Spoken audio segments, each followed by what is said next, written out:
नमस्कार जय जगन्नाथ शुभ सकाळ। आज हूँ जुलाई 5 तारिख शनिवार। प्रथम खबर तमिलनाडु राजनीति हईचई। मुख्यमंत्री प्रार्थी हेबे तमिल सुपरस्टार थालापति विजय। राजनीति को आउ जणे सुपरस्टार अभिनेता एंट्री। तमिलनाडु राजनीति आउ जणे बड़ कलाकार एंट्री मारिछंती। मुख्यमंत्री प्रार्थी हेबे तमिल सुपरस्टार विजय। एकाकी लड़िब विजय दल टीवीके।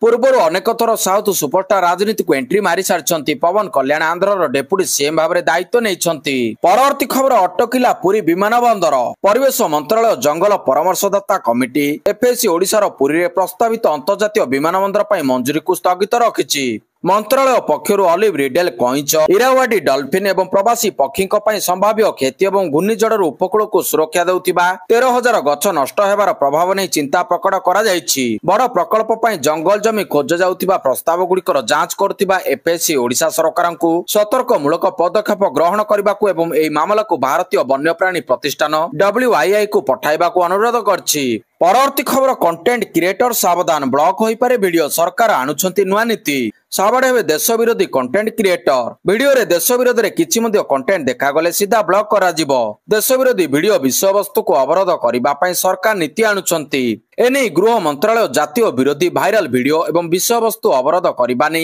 जातीय नीति आनिबा को विचार करछंती। केंद्र सरकार सोशल मीडिया रे देश विरोध रे घृणा प्रसार करथिबा लोकंक ऊपर कठोर कार्यानुष्ठान ग्रहण करिबा को जाउछंती। सोशल मीडिया रे देश विरोधी वीडियो किंबा पोस्ट शेयर करथिबा लोक माने एबे खसी पारिबे नाही। सूचना अनुसार केंद्र गृह मंत्रालय एथिपई एक नीति आनिबा को प्रस्तुत हेउछि। देश विरोधी काम करथिबा हैंडल गुडी को अवरोध करा जिवो एवं सेमानक विरोध रे मध्ये कठोर कार्यानुष्ठान ग्रहण हेबो।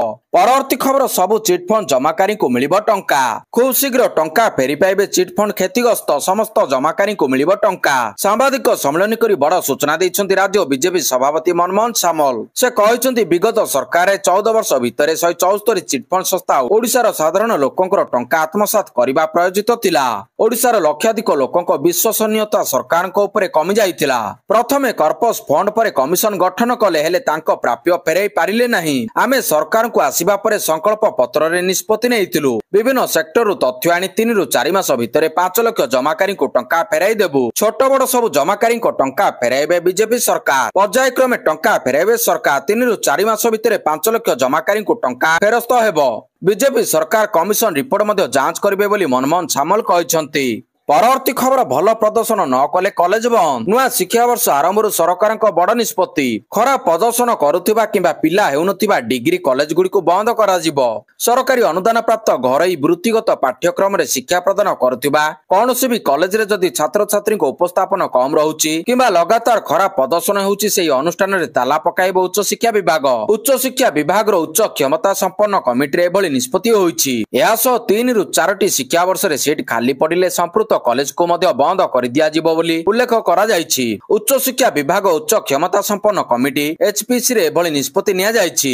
परवर्ती खबर बीएमसी अतिरिक्त कमिशनर को आक्रमण घटना। बालेश्वर समस्त कार्यालय रे जोग देले ओएस अधिकारी। समस्त कार्यालय रे जोग दैछंती ओएस अधिकारी। बीएमसी अतिरिक्त कमिशनर को आक्रमण विरोध करी समूह छुट्टी जाइतिले ओएस। तबे एभली निष्पत्ति परिवर्तन परे कार्य रे जोग दैछंती बालेश्वर समस्त ओएस ऑफिसर, जहा फल रे स्वाभाविक होईछि कार्य। परवर्ती खबर एणिकी चुक्ति भित्तिक महिला कर्मचारी माने नहीं पारिबे प्रसवकालीन छुट्टी। हाईकोर्ट को गुरुत्वपूर्ण राय। एणिकी चुक्ति भित्तिक महिला कर्मचारी माने नहीं पारिबे प्रसवकालीन छुट्टी। ए राय दैछंती हाईकोर्ट को 3 जणिया खंडपीठ। पूर्वरु एक आवेदन शुणाणी करी हाईकोर्ट को जणिकिया खंडपीठ अनुरूप राय दे चुक्ति भित्तिक महिला मानकु प्रसवकालीन छुट्टी वंचित करिबा अमानवीय बोली कहिथिले। ए राय विरोध रे राज्य सरकार आवेदन करथिले। 3 जणिया खंडपीठ मामलार शुणाणी करी कहिसंती चुक्ति भित्तिक महिला कर्मचारी प्रसवकालीन छुट्टी पाइबाकू योग्य हुअंती। एहा परे महिलांक सपक्ष रे राय दैछंती हाईकोर्ट। परवर्ती खबर पुरी सहर एवं महानगर निगम। पुरी पौरपालिका को महानगर निगम करने को निष्पत्ति। प्रेसमिट रे मुख्यमंत्री मोहन माझी को घोषणा। जनसंख्या और भक्तों वृद्धि को दृष्टि रखी निष्पत्ति। निकट में 10टी पंचायत सहर अंशविशेष हेबो। राज्य मुख्य सेवक भाव में राज्यवासी जो गुरु दायित्व मते अर्पण करिसंती सेथि मध्यरु पुरी को आसुथिबा लक्ष लक्ष भक्तों सहित पुरीवासी को गुणात्मक मौलिक सुविधा प्रदान करिबा। ମୁଁ ବ୍ୟକ୍ତିଗତ ଭାବେ ପୂର୍ବରୁ ଅନୁଭବ କରିଛି ଯେ କୌଣସି ନା କୌଣସି କାରଣରୁ ବର୍ତ୍ତମାନର ପୁରୀ ପୌରପାଳିକା ଉଭୟ ଭକ୍ତ ଏବଂ ସହରବାସୀଙ୍କ ଆଶା ଆକାଂକ୍ଷାକୁ ପୂରଣ କରିବାରେ ସମର୍ଥନ ହୋଇନାହିଁ ବୋଲି ମୁଖ୍ୟମନ୍ତ୍ରୀ କହିଛନ୍ତି। ପୁରୀ ସହର ଏବଂ ଆଖପାଖ ଅବସ୍ଥିତ ଗ୍ରାମ ପଞ୍ଚାୟତକୁ ସାମିଲ କରି ପୁରୀ ମହାନଗର ନିଗମ ଗଠିତ ହେବ। ଏହାଦ୍ୱାରା ପୁରୀ ସଦର ଏବଂ ବ୍ରହ୍ମଗିରି ବ୍ଲକର ପ୍ରାୟ 7ରୁ 8ଟି ଗ୍ରାମ ପଞ୍ଚାୟତକୁ ସାମିଲ କରାଯିବ, ଯାହାଫଳରେ ଏହି ପଞ୍ଚାୟତବାସୀ ସହର ପରି ସୁବିଧା ପାଇପାରିବେ। ଆଜିଠାରୁ ଏହି ସମ୍ବନ୍ଧୀୟ ସମସ୍ତ ପ୍ରକ୍ରିୟା ଆରମ୍ଭ କରାଯିବ। ପରବର୍ତ୍ତୀ ଖବର ଆମଦାନୀ ଶୁଳ୍କକୁ ନେଇ ଡୋନାଲ୍ଡ ଟ୍ରମ୍ପଙ୍କ ବଡ଼ ଘୋଷଣା, ଅଗଷ୍ଟ 1ରୁ ଗ୍ଲୋବାଲ ଟାରିଫ ଲଗାଇବେ ଆମେରିକା। ପରବର୍ତ୍ତୀ ଖବର ଆମଦାନୀ ଶୁଳ୍କକୁ ନେଇ ଡୋନାଲ୍ଡ ଟ୍ରମ୍ପଙ୍କ ବଡ଼ ଘୋଷଣା, ଅଗଷ୍ଟ 1 ତାରିଖରୁ ଗ୍ଲୋବାଲ ଟାରିଫ ଲଗାଇବା ଆମେରିକା। ଆମେରିକା ରାଷ୍ଟ୍ରପତି ଡୋନାଲ୍ଡ ଟ୍ରମ୍ପ ପୁଣି ଥରେ ଟାରିଫ ନେଇ ବଡ଼ ଘୋଷଣା କରିଛନ୍ତି। ସେ କହିଛନ୍ତି ନୂଆ ଟାରିଫ 10ରୁ 20 ଶତକଡ଼ାରୁ ଆରମ୍ଭ ହୋଇ 60ରୁ 70 ଶତକଡ଼ା ପର୍ଯ୍ୟନ୍ତ ହେବ। ଆଉ ସବୁ ଦେଶ ଅଗଷ୍ଟ 1ରୁ ଏହି ଶୁଳ୍କ ପରିଶୋଧ କରିବା ଆରମ୍ଭ କରିବାକୁ ହେବ। ସେହିଭଳି ବାକି ଦେଶଙ୍କୁ ମଧ୍ୟ କିଛି ଦିନରେ ଚିଠି ମିଳିଯିବ। ଏମିତିରେ ଏହା 9 ତାରିଖ ସୁଦ୍ଧା ଏହା ସମ୍ପୂର୍ଣ୍ଣ ଭାବରେ ଲାଗୁ ହୋଇଯିବ ବୋଲି କହିଛନ୍ତି ଟ୍ରମ୍ପ। ପରବର୍ତ୍ତୀ ଖବର ଦଳାଚକଟାରେ ଭିଡିଓ ମାଗିଲେ ଅନୁ। ରଥଯାତ୍ରା ପରଦିନ ପୁରୀ ଶରଧାବାଲିରେ ଦଳାଚକଟା ଘଟଣାରେ ଭିଡିଓ ଦେବାକୁ ଅପିଲ କରିଛନ୍ତି ଉନ୍ନୟନ କମିଶନର ଅନୁ ଗର୍ଗ। ଦଳାଚକଟା ସମୟରେ ସେଠାରେ ଉପସ୍ଥିତ ଜନସାଧାରଣଙ୍କ ପାଖରେ ଯେଉଁ ସବୁ ଭିଡିଓ ଅଛି ସେଗୁଡ଼ିକୁ ପଠାଇବା ପାଇଁ ନିବେଦନ କରିଛନ୍ତି ଉନ୍ନୟନ କମିଶନର ତଥା ତଦନ୍ତକାରୀ ଅଧିକାରୀ ଅନୁ ଗର୍ଗ। ମେଲ୍ ଆଇଡି ମାଧ୍ୟମରେ ଭକ୍ତମାନେ ପଠାଇ ପାରିବେ ଭିଡିଓ। ଯଦି କୌଣସି ବ୍ୟକ୍ତି ପ୍ରତ୍ୟକ୍ଷ ଭାବରେ ଭେଟି ତଥ୍ୟ ଦେବାକୁ ଚାହୁଁଥିବେ ତେବେ ରାଜ୍ୟ ଅତିଥି ଭବନ ଭୁବନେଶ୍ୱର ଓ ପୁରୀ ସର୍କିଟ ହାଉସରେ ଅପରାହ୍ନ 3ଟା ପରେ ଦେଇପାରିବେ। ଉନ୍ନୟନ କମିଶନର ଅନୁ ଗର୍ଗଙ୍କୁ ତଦନ୍ତ ଦାୟିତ୍ୱ ମିଳିବା ପରେ ସେ ଘଟଣାସ୍ଥଳକୁ ଯାଇ ତଦନ୍ତ କରି କିଛି ଲୋକଙ୍କୁ ପଚରାଉଚରା କରିଥିଲେ। ପରବର୍ତ୍ତୀ ଖବର 8ରେ ହେବ ବିଜେପି ରାଜ୍ୟ ସଭାପତି ଘୋଷଣା, ସୂଚନା ଦେଲେ ରାଜ୍ୟ ନିର୍ବାଚନ ଅଧିକାରୀ ପ୍ରତାପ ଷଡଙ୍ଗୀ। ମନମୋହନ ପୁଣି ରିପିଟ୍ ହେବେ ନା ନୂଆ ଚେହେରାଙ୍କୁ ମିଳିବ ଦାୟିତ୍ୱ? ଜୁଲାଇ 8ରେ ରାଜ୍ୟ ବିଜେପିକୁ ମିଳିବ ନୂଆ ମୁଖିଆ। ରାଜ୍ୟ ବିଜେପି ସଭାପତି ନିର୍ବାଚନ ପାଇଁ ପ୍ରକ୍ରିୟା ଆରମ୍ଭ ହୋଇଛି। 6 ତାରିଖରେ ପ୍ରକାଶ ପାଇବ ବିଜ୍ଞପ୍ତି। 7 ତାରିଖରେ ହେବ ନାମାଙ୍କନ ପତ୍ର ଦାଖଲ। 8 ତାରିଖରେ ଭୋଟ ଫଳାଫଳ ଘୋଷଣା ହେବ।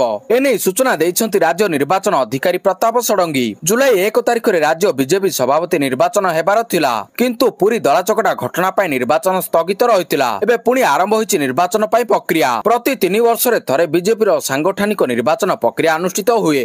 2023 ମାର୍ଚ୍ଚ 24ରୁ ରାଜ୍ୟ ବିଜେପି ସଭାପତି ଭାବରେ ଦାୟିତ୍ୱ ତୁଲାଉଛନ୍ତି ମନମୋହନ ସାମଲ। ପୂର୍ବରୁ ମଧ୍ୟ 1999ରୁ 2004 ପର୍ଯ୍ୟନ୍ତ ବିଜେପିର ରାଜ୍ୟ ସଭାପତି ଭାବରେ ଦାୟିତ୍ୱ ତୁଲାଇଛନ୍ତି। 2023 ମାର୍ଚ୍ଚ 24ରୁ ରାଜ୍ୟ ବିଜେପି ସଭାପତି ଭାବରେ ଦାୟିତ୍ୱ ତୁଲାଉଛନ୍ତି ମନମୋହନ ସାମଲ। ଏବେ କିଏ ହେବ ପରବର୍ତ୍ତୀ ରାଜ୍ୟ ବିଜେପି ମୁଖିଆ? ନା ରିପିଟ୍ ହେବେ ମନମୋହନ? ତା ଉପରେ ରହିଛି ସମସ୍ତଙ୍କର ନଜର। ପରବର୍ତ୍ତୀ ଖବର ଶ୍ରୀଜୀଉଙ୍କ ବାହୁଡା ଯାତ୍ରା। ନବଦିନାତ୍ମକ ଶ୍ରୀ ଗୁଣ୍ଡିଚା ଯାତ୍ରାରେ ବାହାରିଥିବା ମହାପ୍ରଭୁଙ୍କ ଜନ୍ମବେଦୀରେ ଶୁକ୍ରବାର ଶ୍ରଦ୍ଧାଳୁମାନେ ଶେଷ ଦର୍ଶନ କରିଛନ୍ତି। ଶ୍ରୀଜୀଉମାନେ ଆଜି ବାହୁଡା ଯାତ୍ରାରେ ଶ୍ରୀମନ୍ଦିର ଅଭିମୁଖେ ଫେରି ଆସିବେ। ଜନ୍ମବେଦୀରୁ ବାହାରି ଧାଡି ପହଣ୍ଡିରେ ଆସି ଶରଧାବାଲିରେ ପ୍ରସ୍ତୁତ ଥିବା ରଥ ଉପରେ ବିରାଜିବେ। ବଡଦାଣ୍ଡ ପୁଣି ଥରେ ଜନସମୁଦ୍ର ପାଲଟିବ। ଲକ୍ଷ ଲକ୍ଷ ଭକ୍ତଙ୍କ ଜୟ ଜଗନ୍ନାଥ ଧ୍ୱନିରେ ବଡଦାଣ୍ଡ ଆଧ୍ୟାତ୍ମିକ ପରିବେଶ ସୃଷ୍ଟି ହେବ। ବଡଦାଣ୍ଡରେ ଭକ୍ତ ଭଗବାନଙ୍କର ଅପୂର୍ବ ମିଳନ ହେବ। ଶାନ୍ତି ଶୃଙ୍ଖଳାର ସହ ଭକ୍ତଙ୍କ ଦର୍ଶନ ପାଇଁ ମନ୍ଦିର ସମ୍ମୁଖରେ ବ୍ୟାରିକେଡ୍ କରାଯାଇଥିବା ବେଳେ ନୀତିକୁ ଶୃଙ୍ଖଳିତ କରାଯାଇଛି। ବ୍ୟାପକ ପୋଲିସ ମଧ୍ୟ ମୁତୟନ କରାଯାଇଛି। ପରବର୍ତ୍ତୀ ଖବର ଟ୍ରେନ୍ ଭିତରେ 80 ଟଙ୍କା ଓ ଷ୍ଟେସନରେ 70 ଟଙ୍କାରେ ମିଳିବ ଶାକାହାରୀ ଭୋଜନ। ଭାରତରେ ପ୍ରତିଦିନ ଲକ୍ଷ ଲକ୍ଷ ଲୋକ ରେଳଗାଡିରେ ଯାତ୍ରା କରନ୍ତି।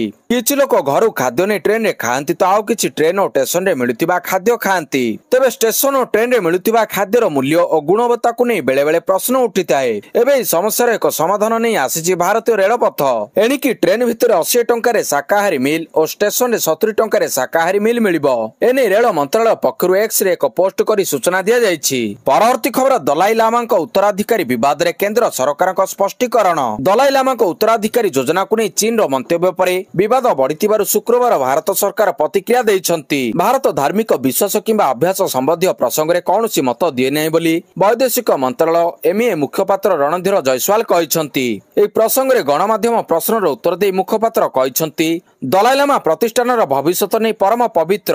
ଦଲାଇ ଲାମାଙ୍କ ଦ୍ୱାରା ଦିଆଯାଇଥିବା ବିବୃତ୍ତି ସହିତ ଜଡିତ ରିପୋର୍ଟ ଆମେ ଦେଖିଛୁ। ତେବେ ଭାରତ ସରକାର ଆସ୍ଥା, ଧର୍ମ କିମ୍ବା ମାନ୍ୟତା ବା ପ୍ରଥା ଭଳି ପ୍ରସଙ୍ଗରେ କୌଣସି ଆଭିମୁଖ୍ୟ ଗ୍ରହଣ କରନ୍ତି ନାହିଁ କିମ୍ବା ମତ ମଧ୍ୟ ରଖନ୍ତି ନାହିଁ। ଅର୍ଥାତ୍ ଭାରତ ସରକାର ଏହିସବୁ ପ୍ରସଙ୍ଗରୁ ଦୂରେଇ ରୁହନ୍ତି ବୋଲି ଜୟସ୍ୱାଲ ସ୍ପଷ୍ଟ କରିଛନ୍ତି। ପରବର୍ତ୍ତୀ ଖବର ମାଲକାନଗିରି ଶୀଘ୍ର ଦେଖିବ ରେଳ। ମାଲକାନଗିରି ଜିଲ୍ଲାବାସୀଙ୍କ ପାଇଁ ଖୁସି ଖବର। ବହୁ ପ୍ରତୀକ୍ଷିତ ଜୟପୁର ମାଲକାନଗିରି ରେଳ ପ୍ରକଳ୍ପ ଲାଗି ଜମି ଅଧିଗ୍ରହଣ ଆରମ୍ଭ ହୋଇଛି। ପ୍ରଥମ ଥର କରି ଜିଲ୍ଲାର 2ଟି ତହସିଲର ଜମିହରା ହିତାଧିକାରୀଙ୍କୁ କ୍ଷତିପୂରଣ ଟଙ୍କା ପ୍ରଦାନ ଆରମ୍ଭ କରିଛି ପ୍ରଶାସନ। ପ୍ରାୟ 128 କିଲୋମିଟର ଲମ୍ବ ରେଳ ରେଳ ପ୍ରକଳ୍ପ ଲାଗି 2001 ଜମି ଅଧିଗ୍ରହଣ ଲକ୍ଷ୍ୟ ରଖାଯାଇଥିବା ବେଳେ ସମସ୍ତ ସରକାରୀ ଜମି ରେଳ ବିଭାଗକୁ ହସ୍ତାନ୍ତର କରାଯାଇଥିବା ବେଳେ ଆଗାମୀ 6 ମାସ ମଧ୍ୟରେ ସମସ୍ତ ଘରୋଇ ଓ ଜଙ୍ଗଲ ଜମି ସମ୍ପୂର୍ଣ୍ଣ ଅଧିଗ୍ରହଣ ଲକ୍ଷ୍ୟ ରଖିଛି ପ୍ରଶାସନ। ପୂରଣ ହେବ ମାଲକାନଗିରି ଜିଲ୍ଲାବାସୀଙ୍କ ରେଳ ସ୍ୱପ୍ନ। ବହୁ ପ୍ରତୀକ୍ଷିତ ଜୟପୁର ମାଲକାନଗିରି ରେଳ ପ୍ରକଳ୍ପ କାମ ଲାଗି ଜମି ଅଧିଗ୍ରହଣ କାମ ଶେଷ ହୋଇଛି। ବହୁ ପ୍ରତୀକ୍ଷିତ ଜୟପୁର ମାଲକାନଗିରି ରେଳ ପ୍ରକଳ୍ପ କାମ ଲାଗି ଜମି ଅଧିଗ୍ରହଣ କାମ ଆରମ୍ଭ କରିଛି ପ୍ରଶାସନ। ଏହି କ୍ରମରେ ପ୍ରଥମ ଥର ଖଇରପୁର ଓ ମାଥିଲି ତହସିଲ ଜମିହରା ହିତାଧିକାରୀଙ୍କୁ କ୍ଷତିପୂରଣ ଟଙ୍କା ପ୍ରଦାନ ଆରମ୍ଭ କରିଛି ପ୍ରଶାସନ। ପରବର୍ତ୍ତୀ ଖବର, ପୁଟିନଙ୍କ ବଡ଼ ଚାଲ, ଆଫଗାନିସ୍ତାନର ତାଲିବାନ ସରକାରଙ୍କୁ ମାନ୍ୟତା ଦେବାରେ ରୁଷିଆ ହେଲା ପ୍ରଥମ ଦେଶ। ଆଫଗାନିସ୍ତାନର ତାଲିବାନ ସରକାରଙ୍କୁ ମାନ୍ୟତା ଦେବାରେ ରୁଷିଆ ବିଶ୍ୱର ପ୍ରଥମ ଦେଶ ପାଲଟିଛି। ତାଲିବାନ 2021 ମସିହାରୁ ଆଫଗାନିସ୍ତାନରେ ସରକାର ଚଳାଉଛନ୍ତି, ହେଲେ ଏପର୍ଯ୍ୟନ୍ତ ଅନ୍ତର୍ଜାତୀୟ ସମୁଦାୟ ତାଲିବାନ ସରକାରଙ୍କୁ ମାନ୍ୟତା ଦେଉନାହିଁ। ତେବେ ରୁଷିଆ ଏକ ବଡ଼ ପଦକ୍ଷେପ ନେଇ ତାଲିବାନକୁ ଔପଚାରିକ ରୂପରେ ମାନ୍ୟତା ଦେଇଛି। ଫଳରେ ବିଶ୍ୱର କୂଟନୀତିରେ ଏକ ନୂଆ ଅଧ୍ୟାୟ ଆରମ୍ଭ ହୋଇଛି। ରୁଷିଆ ନା କେବଳ ତାଲିବାନ ସରକାରକୁ ମାନ୍ୟତା ଦେଇଛି, ବରଂ ନିଜ ବେଆଇନ ସଂଗଠନ ସୂଚୀରୁ ମଧ୍ୟ ବାଦ ଦେଇଛି। ପରବର୍ତ୍ତୀ ଖବର, ପ୍ରତିଷ୍ଠା ହେବ ବିଶ୍ୱସ୍ତରୀୟ ଜଗନ୍ନାଥ ମ୍ୟୁଜିୟମ। ପୁରୀ ସହରରେ ଶୀଘ୍ର ପ୍ରତିଷ୍ଠା ହେବ ବିଶ୍ୱସ୍ତରୀୟ ଜଗନ୍ନାଥ ମ୍ୟୁଜିୟମ। ଏକ ପ୍ରେସ୍ ମିଟ୍ରେ ମୁଖ୍ୟମନ୍ତ୍ରୀ ମୋହନ ମାଝୀ ଏହି ସୂଚନା ଦେଇଛନ୍ତି। ଏହି ପ୍ରକଳ୍ପ ଅଧୀନରେ ଗୋଟିଏ ପରିସରରେ ଜଗନ୍ନାଥ ମ୍ୟୁଜିୟମ ସହିତ ଗବେଷଣା କେନ୍ଦ୍ର ଓ ଲାଇବ୍ରେରୀ ମଧ୍ୟ ପ୍ରତିଷ୍ଠା ହେବ। ମୁଖ୍ୟମନ୍ତ୍ରୀ କହିଛନ୍ତି ଯେ ଏହି ପରିସରରେ 300 ଆସନ ବିଶିଷ୍ଟ ଏକ ଅଡିଟୋରିୟମ ନିର୍ମାଣ କରାଯିବ, ଯେଉଁଠାରେ ପ୍ରତିଦିନ ଲାଇଟ୍ ଆଣ୍ଡ ସାଉଣ୍ଡ ସହ ପ୍ରଦର୍ଶିତ ହେବ। ଏହା ସହ ଏକ ମୁକ୍ତାକାଶ ରଙ୍ଗମଞ୍ଚ ମଧ୍ୟ ନିର୍ମାଣ ହେବ, ଯେଉଁଠାରେ କଳାକାରମାନେ ସାଂସ୍କୃତିକ କାର୍ଯ୍ୟକ୍ରମ ପରିବେଷଣ କରିବେ। ଏହି ବିଶ୍ୱସ୍ତରୀୟ ପ୍ରକଳ୍ପ ଜଗନ୍ନାଥ ସଂସ୍କୃତିର ପ୍ରଚାର ଓ ଗବେଷଣାକୁ ପ୍ରୋତ୍ସାହନ ଦେବା ସହ ପୁରୀର ସାଂସ୍କୃତିକ ମହତ୍ୱକୁ ଆହୁରି ଉଜ୍ଜଳ କରିବ ବୋଲି ଆଶା କରାଯାଇଛି। ପରବର୍ତ୍ତୀ ଖବର, ରୁଷ ସହ ପାକିସ୍ତାନର ବଡ଼ ଚୁକ୍ତି। ଭାରତର ମିତ୍ର ଦେଶ କୁହାଯାଉଥିବା ରୁଷ ସହ ପାକିସ୍ତାନ ଏକ ବଡ଼ ଚୁକ୍ତି କରିବାରେ ସଫଳ ହୋଇଛି। ଏହି ଅନୁସାରେ ରୁଷ ଓ ସେଣ୍ଟ୍ରାଲ ଏସିଆ ଯାଏଁ ପାକିସ୍ତାନରୁ ଟ୍ରେନ୍ ଦ୍ୱାରା କନେକ୍ଟିଭିଟି ହେବ। ଏହା ବ୍ୟତୀତ ସଡ଼କ ମାର୍ଗରେ ମଧ୍ୟ ପାକିସ୍ତାନରୁ ନେଇ ରୁଷ ଓ ସେଣ୍ଟ୍ରାଲ ଏସିଆ ଯାଏଁ ପହଞ୍ଚାଯାଇ ପାରିବ। ଚୀନର ଡିଜାଇନରେ ସାଂଘାଇ ସହଯୋଗ ସଂଗଠନର ସାଇଡଲାଇନରେ ଅନୁଷ୍ଠିତ ଏକ ବୈଠକ ବେଳେ ପାକିସ୍ତାନର ଯୋଗାଯୋଗ ମନ୍ତ୍ରୀ ଅବଦୁଲ ଅଲିମ ଖାନ ଓ ରୁଷର ପରିବହନ ମନ୍ତ୍ରୀଙ୍କ ମଧ୍ୟରେ ଏକ ଚୁକ୍ତି ହୋଇଛି। ଉଭୟ ନେତା କହିଛନ୍ତି ଏହା ରୁଷ ଓ ପାକିସ୍ତାନ ମଧ୍ୟରେ ଆର୍ଥିକ ଓ ବାଣିଜ୍ୟିକ ସହଯୋଗ ବୃଦ୍ଧି କରିବ। ପରବର୍ତ୍ତୀ ଖବର, ସିରାଜ ଓ ଆକାଶଦୀପଙ୍କ ଘାତକ ବୋଲିଂ। ଏଜବାଷ୍ଟନ ଟେଷ୍ଟର ପ୍ରଥମ ଇନିଂସରେ ଇଂଲଣ୍ଡ 407ରେ ସୀମିତ। ଭାରତ ଓ ଇଂଲଣ୍ଡ ମଧ୍ୟରେ ଦ୍ୱିତୀୟ ଟେଷ୍ଟ ମ୍ୟାଚ୍ ଏଜବାଷ୍ଟନରେ ଖେଳାଯାଉଛି। ଟିମ୍ ଇଣ୍ଡିଆ ଶୁଭମନ ଗିଲଙ୍କ ଦ୍ୱିତୀୟ ଶତକ 269 ବଳରେ ଟିମ୍ ଇଣ୍ଡିଆ ପ୍ରଥମ ଇନିଂସରେ 587 ରନର ବିଶାଳ ସ୍କୋର କରିଥିଲା। ଏହାର ଦବାବରେ ଇଂଲଣ୍ଡ 89 ଓଭରରେ ସମସ୍ତ ୱିକେଟ ହରାଇ 407 ରନ କରିଛି। ଇଂଲଣ୍ଡ ପାଇଁ ଜେମି ସ୍ମିଥ ଓ ହ୍ୟାରି ବ୍ରୁକ୍ ଶତକୀୟ ଇନିଂସ ଖେଳିଥିଲେ। ଭାରତ ପାଇଁ ମହମ୍ମଦ ସିରାଜ 7 ଓ ଆକାଶଦୀପ 4ଟି ୱିକେଟ ନେଇଛନ୍ତି। ପ୍ରଥମ ଇନିଂସ ଆଧାରରେ ଭାରତ 180 ରନରେ ଅଗ୍ରଣୀ ରହିଛି। ପରବର୍ତ୍ତୀ ଖବର, ପିଏମ୍ ମୋଦିଙ୍କୁ ସର୍ବୋଚ୍ଚ ନାଗରିକ ସମ୍ମାନ। ପ୍ରଧାନମନ୍ତ୍ରୀ ନରେନ୍ଦ୍ର ମୋଦିଙ୍କୁ ତ୍ରିନିଦାଦ ଓ ଟବାଗୋର ସର୍ବୋଚ୍ଚ ନାଗରିକ ସମ୍ମାନ the order of the republic Trinidad and ଟବାଗୋର ସମ୍ମାନିତ କରାଯାଇଛି। ଏହି ସମ୍ମାନ ତାଙ୍କୁ ଦେଶର ରାଷ୍ଟ୍ରପତି କ୍ରିଷ୍ଟିନ କଙ୍ଗାଲୁଙ୍କ ଦ୍ୱାରା ପ୍ରଦାନ କରାଯାଇଛି। ଏହା ପ୍ରଧାନମନ୍ତ୍ରୀ ମୋଦିଙ୍କୁ କୌଣସି ବିଦେଶ ଦେଶ ଦ୍ୱାରା ପ୍ରଦାନ କରାଯାଇଥିବା 25ତମ ଅନ୍ତର୍ଜାତୀୟ ସମ୍ମାନ। ଏହା ପୂର୍ବରୁ ରୁଷ, ସାଉଦି ଆରବ, ସଂଯୁକ୍ତ ଆରବ ଏମିରାଟ, ଫ୍ରାନ୍ସ ସମେତ ଅନେକ ଦେଶ ଦ୍ୱାରା ଶୀର୍ଷ ସମ୍ମାନ ମିଳିସାରିଛି। ଏହି ସମ୍ମାନ ସହ ପ୍ରଧାନମନ୍ତ୍ରୀ ମୋଦି ତ୍ରିନିଦାଦ ଓ ଟବାଗୋ ଗଣରାଜ୍ୟ ଇତିହାସରେ ଏକ ସର୍ବୋଚ୍ଚ ସମ୍ମାନ ପାଇବାରେ ପ୍ରଥମ ବିଦେଶୀ ନେତା ହୋଇଛନ୍ତି। ଏହି ସମ୍ମାନକୁ ଭାରତ ଓ ତ୍ରିନିଦାଦ ଓ ଟବାଗୋ ମଧ୍ୟରେ ମଜବୁତ ହେଉଥିବା ଦ୍ୱିପାକ୍ଷିକ ସମ୍ପର୍କ, ବୈଷୟିକ ମଞ୍ଚରେ ଭାରତର ସକ୍ରିୟ ଭୂମିକା ଓ ପ୍ରଧାନମନ୍ତ୍ରୀ ମୋଦିଙ୍କ ନେତୃତ୍ୱକୁ ମାନ୍ୟତା ଦେବା ରୂପରେ ଦେଖାଯାଉଛି।